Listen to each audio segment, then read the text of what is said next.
Every time you pray for daily bread, you are repeating a Greek word scholars still cannot translate with certainty. It sits inside the Lord's Prayer, the most repeated prayer in Christian history, and no one has ever fully agreed on what it means.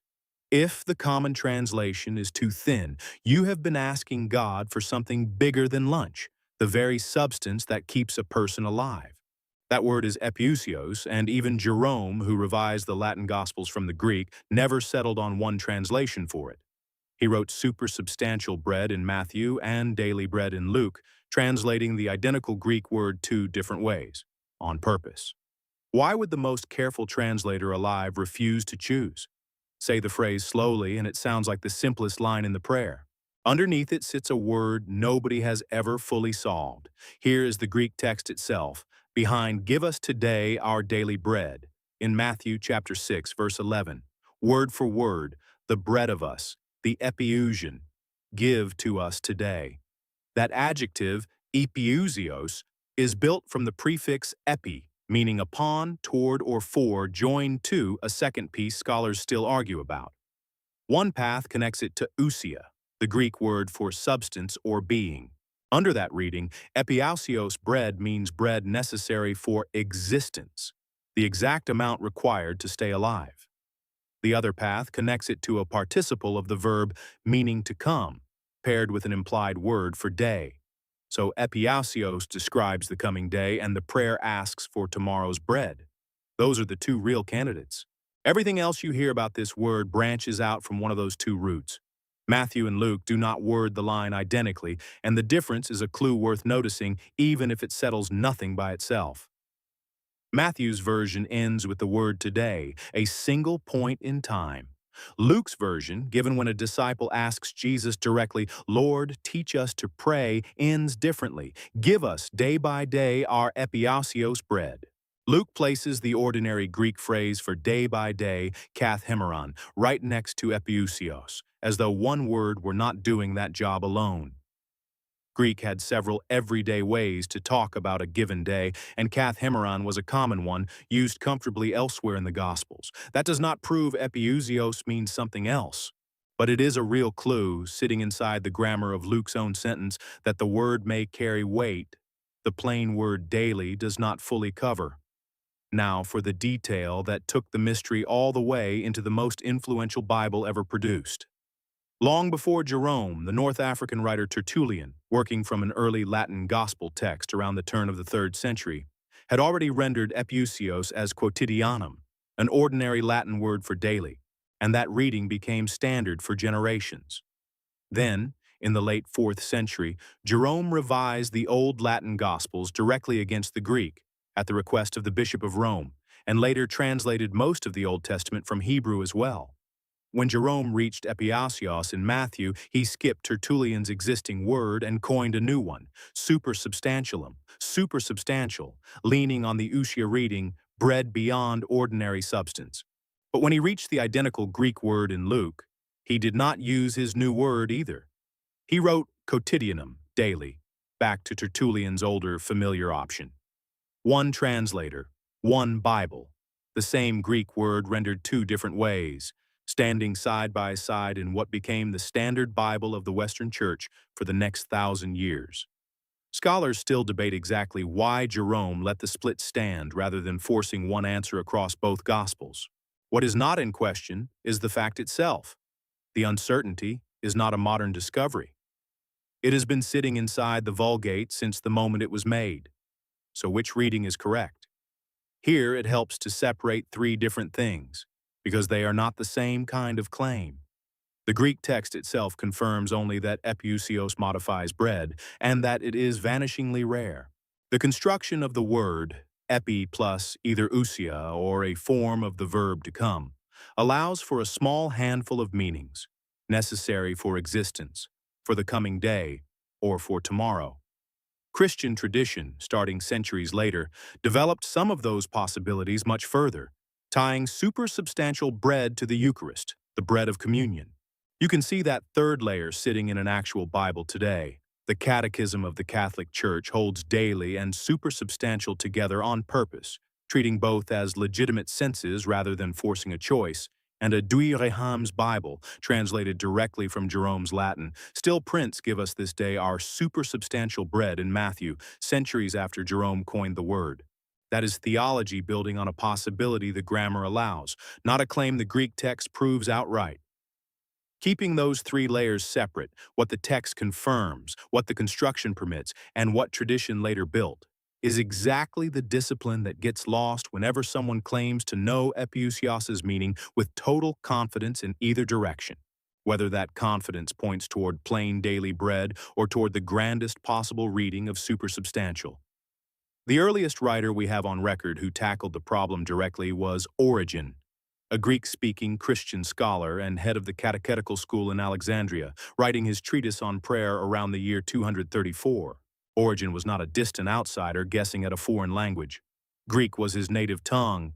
He had read more surviving Greek literature than almost anyone in history before or since, and he later built one of the most ambitious tools of ancient biblical scholarship, a multi-column comparison of Hebrew and Greek Old Testament texts side by side.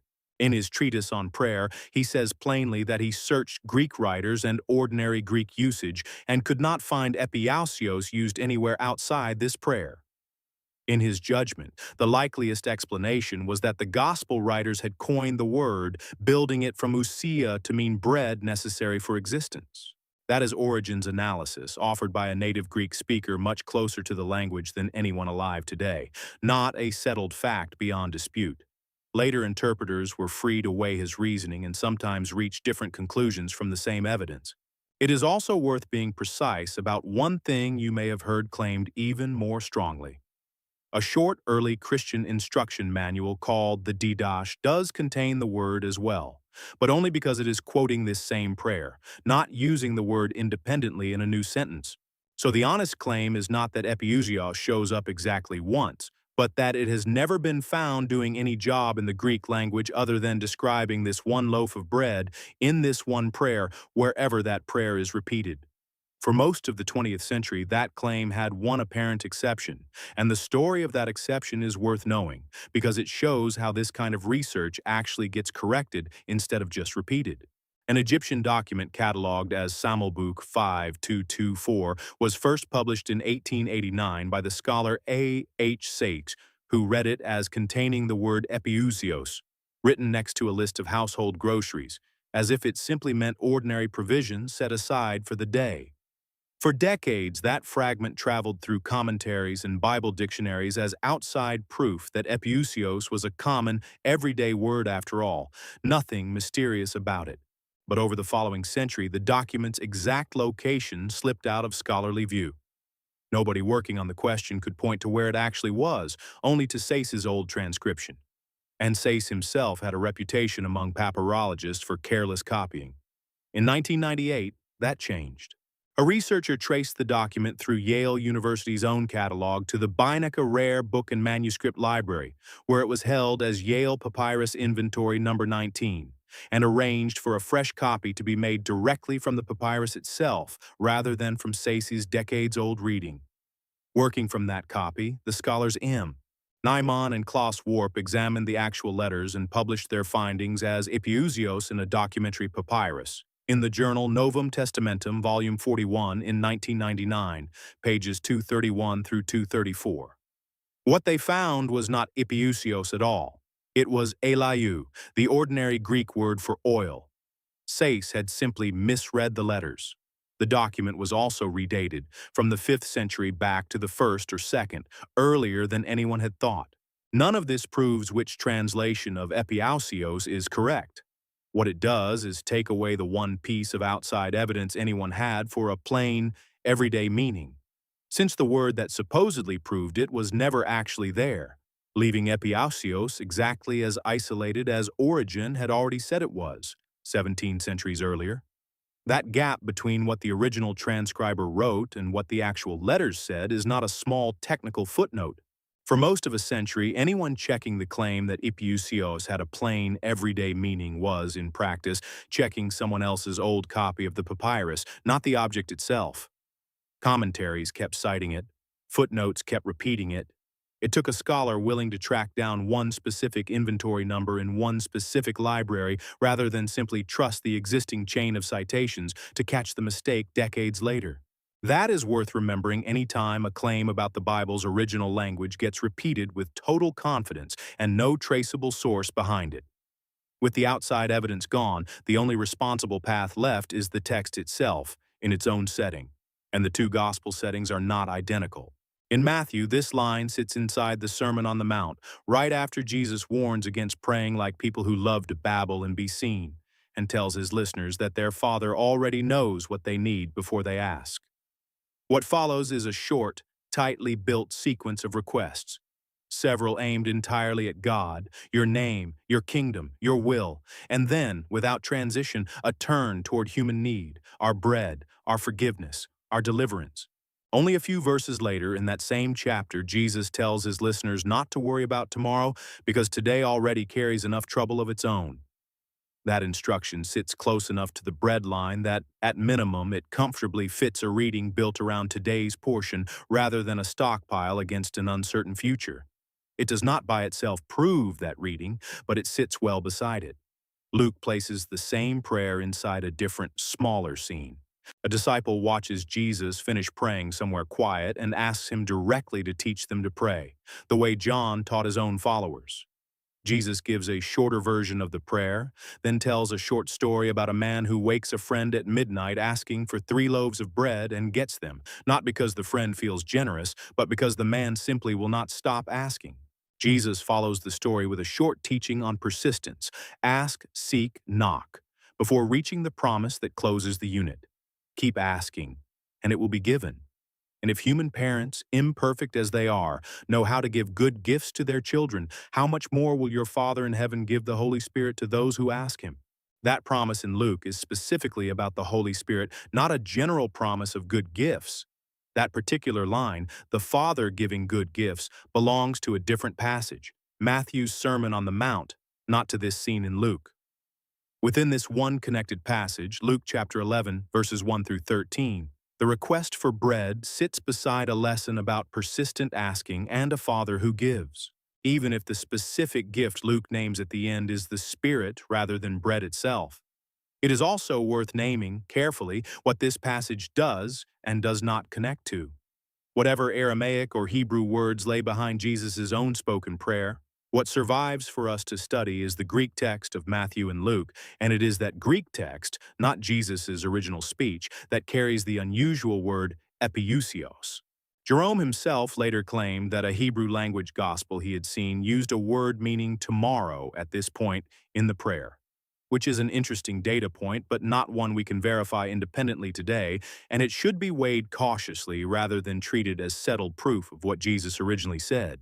What we can say is that a Greek reading audience encountering the word Epiousios would likely have carried into it some memory of Exodus chapter 16, where God feeds Israel in the wilderness with bread called manna, under one deliberate rule: gather only enough for today. Whoever tried to save extra manna overnight found it spoiled by morning, crawling with maggots by the next day's light, except on the day before the Sabbath, when a double portion was allowed to keep without spoiling. God, in that story, was not merely feeding people. He was training an entire nation, meal by meal, to stop hoarding against him and start trusting him again the next morning. Whether the gospel writers intended a direct echo of that story is not something the text states outright. It is a plausible connection worth holding as a possibility rather than a proven fact. There is one more wrinkle worth knowing on the ousia side of that debate, because it complicates the grandest version of the supersubstantial reading. When ousia shows up elsewhere in the New Testament and in everyday papyri from the period, it usually does not carry the lofty philosophical weight of substance in the abstract. It tends to mean something closer to property, estate, or what belongs to a person. The same sense behind the younger son in Luke's parable asking his father for his share of the estate. Some grammarians have used that ordinary, everyday usage to push back against the loftiest supersubstantial readings, arguing that if Epiousios really does come from ousia, it may be pointing toward something closer to one's due portion than to a cosmic substance beyond ordinary bread. This disagreement is also not only ancient history sitting in dusty manuscripts. A 10th century Greek encyclopedia called the Suda still preserves an entry on Epiousios bread, defining it in line with Origen as bread suited to our own being. And centuries later, when English translators worked independently from the Greek, the split kept resurfacing. The Weymouth New Testament rendered the phrase "our bread for today," while the Moffat translation, made only a couple of decades afterward, chose "our bread for tomorrow." Two competent scholars reading the identical Greek word in opposite temporal directions. Given all of that, here is where the evidence actually lands. Many modern scholars favor the Coming Day family of readings, understanding Epiousios as bread for tomorrow, built from the root connected to coming rather than staying. Others, following Origen, continue to favor the existence family, understanding the prayer as a request for whatever substance keeps a person alive. Daily, the word almost every major English translation still prints. The New International Version, the English Standard Version, the New American Standard Bible, and the King James Version among them, is a traditional, practical rendering, and it is not exactly wrong. It has served readers and worshippers for 16 centuries. But daily is also a smoothing over. It quietly settles in one familiar English word, a question the Greek adjective itself leaves open. Whether Epiousios is telling you something about the amount, bread necessary for existence, or something about the timing, bread for the day now coming. That is the actual unresolved question sitting underneath the word every English Bible prints without comment. The two families are not two roots to the same meaning. Sufficiency and timing are different claims, and the honest position is that the Greek does not force a choice between them. Praying it as bread for our existence leans the request toward sufficiency right now, an honest admission that a person's body and life depend today on more than their own effort. Praying it as bread for the coming day leans the request toward timing rather than amount, provision asked for in advance but not yet stockpiled, closer to the manna instructions than to a pantry. The two readings answer different questions, one about how much, the other about when, and they do not collapse into each other just because both readings end up describing a person who depends on God rather than on their own reserves. Neither reading turns the line into a request for luxury, and neither one makes the prayer less concrete. Chrysostom, preaching on this passage in the 4th century in his homily on Matthew's Gospel, read it in the same direction. He called it bread for one day and explained that Jesus was making an allowance for human weakness, since flesh and blood cannot go without food the way angels can. He pointed out that the request itself proves how modest it is. Not for wealth, not for delicate living, not for expensive clothing, but only for bread, and only enough for a single day. He tied that request directly to Jesus' later instruction not to worry about tomorrow, treating the two lines as part of one continuous lesson in trusting God one day at a time rather than trying to secure the future by yourself. None of that rules out ordinary prudence. Storing a harvest, saving for a future need, or providing for a family over time is not what either passage is warning against. What both are aimed at is something narrower. The instinct to treat security as something you can seize in advance rather than receive one day at a time, trusting the same Father tomorrow that you trusted today. There's a second detail in the same line worth carrying alongside that one, easy to miss because it is grammatical rather than lexical. The prayer does not say, "Give me my daily bread." It says, "Give us our daily bread," in both Gospels, without exception. Whatever Epiousios turns out to mean, the pronoun around it is plural, spoken by a person praying alongside others, for others, rather than alone. A request this concrete, this tied to a single day's need, said in the plural rather than the singular, quietly resists being prayed as a private transaction between one person and God. It was written to be prayed by a group asking together, which fits a father expected to provide for a whole community one day at a time, not simply one household stocking its own shelf. That is the distinction worth carrying out of this investigation. The mystery was never a secret meaning hidden from ordinary readers, and it was never proof that the Bible is broken or that translators cannot be trusted. It has been sitting in plain sight for close to 2,000 years, examined by Origen around the year 234, translated two different ways by Jerome in the 4th century, misread on a papyrus that fooled scholars for decades, and investigated with tools neither Origen nor Jerome ever had access to, right up through a rediscovered document in a Yale library in the 1990s. What changes is not the words on the page. What changes is realizing that the ordinary English word daily has been quietly covering for a Greek adjective whose precise contribution, necessity, or timing still has no settled answer. And yet in both Gospels, whichever way that single word finally lands, the line around it never wavers. Real bread asked for one day at a time in the plural from a father the person praying is choosing, again, to depend on. If investigations like this one into the actual language behind familiar Bible passages are valuable to you, and you would like to see the original words behind other familiar verses examined the same way, subscribe for more investigations into the original language, history, and context behind Scripture's most familiar passages.